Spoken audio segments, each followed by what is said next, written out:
आणि यानंतर एक महत्त्वाची ब्रेकिंग न्यूज समोर आलेली आहे। पृथ्वीराज चव्हाण यांनी शरद पवार यांची भेट घेतलेली आहे। आपण पाहतोय 2 दिवसांपूर्वी अजित पवार यांचं निधन झालेलं आहे आणि त्यानंतर शरद पवारांची पृथ्वीराज चव्हाण यांनी भेट घेतलेली आहे। शरद पवार यांचं सांत्वन करण्यासाठी पृथ्वीराज चव्हाण यांनी आज शरद पवार यांची भेट घेतलेली आहे। अजितदादांच्या निधनानंतर त्यांनी पवारांची भेट घेतलेली आहे। पृथ्वीराज चव्हाण शरद पवारांच्या भेटीला पोहोचले होते। अजितदादांच्या निधनानंतर त्यांनी पवारांची भेट घेतलेली आहे।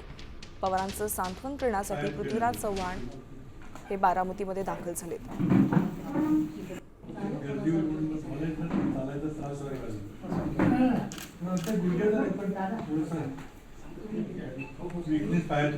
आपण या भेटीची दृश्य पाहतोय। बारामतीमध्ये शरद पवार यांची भेट घेण्यासाठी पृथ्वीराज चव्हाण पोहोचले।